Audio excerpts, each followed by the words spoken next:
Choga welkel. Kwen nyat. Chitamin nyada kerso. En liaga ye. Ko. Kiatim.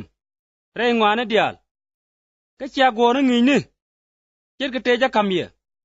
Ka duno. Goro. Beno. Wi wuni dial. E kerso. Ka wi chek. E chawde. Ka wi kerso. E jan kot. Ka wudo. Bipal. Keburai goga lado. Ata wide ga kum. Jaga na wide ga puch. Ka duno. Chia ga bal. Keburai goga lado. Ka wi mikena kum.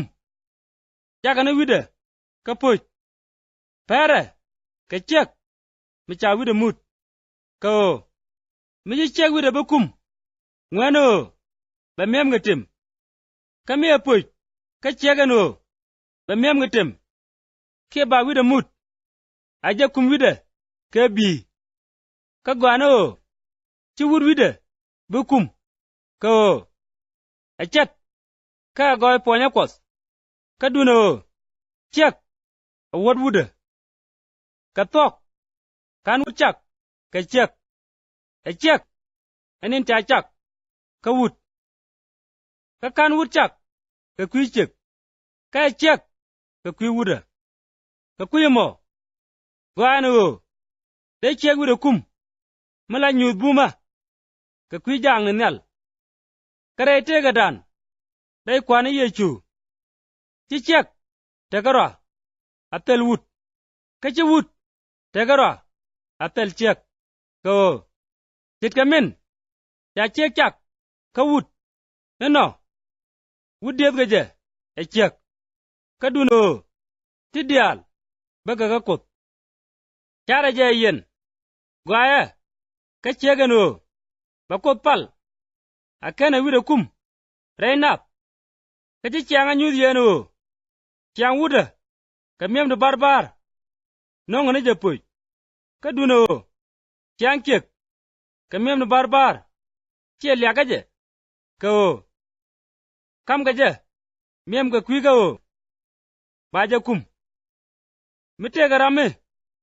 Ngang ma me. Mende lar. Ka o. Tala kon chiang. Michit keno. Ka tala jidu lokot. Chiang michit keno.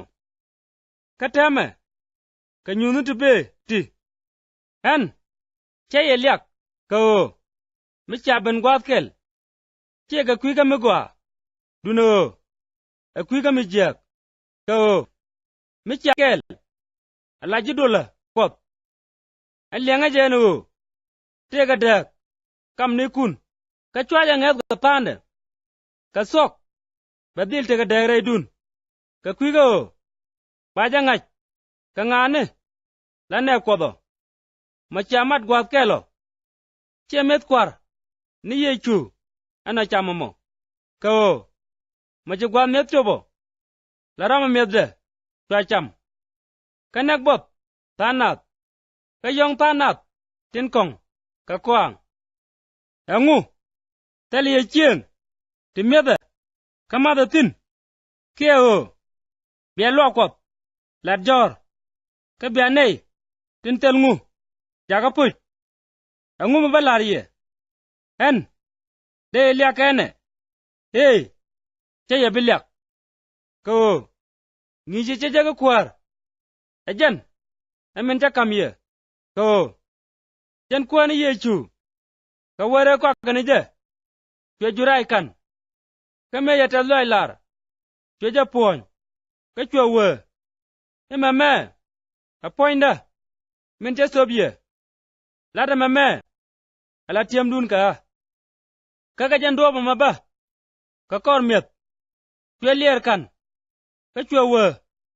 Iliera me. Ema rwach. En pai tuok. Kariam da. Kan gwad be yana matino. Lada je. Ala tiem dun ka.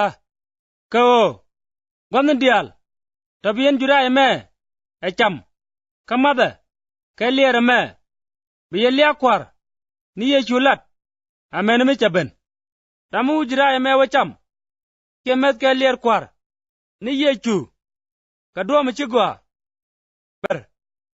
ka yere puany kana riam kwani Yechu aran cha rode ken nyam ba jurai kule cham ka ba mat ke lier ko ramamit kamat akena pon Yechu kon ngach cham ke kamat no ro lukot ajenenin koy ke ye ka tegane tungwan ka jwat ka sang kun liu kame luong na ro cha kon buluk kame luoko kon akwani Yechu cha kon tong ka kwigo cha kon bukwes kel go keino da mare mi chara dul gwat kel ko ya met kwar ni Yechu cham lebaro menagaran abot aje mitcheng ko che ye buluk mi wiao mat kel ka kwi ngwane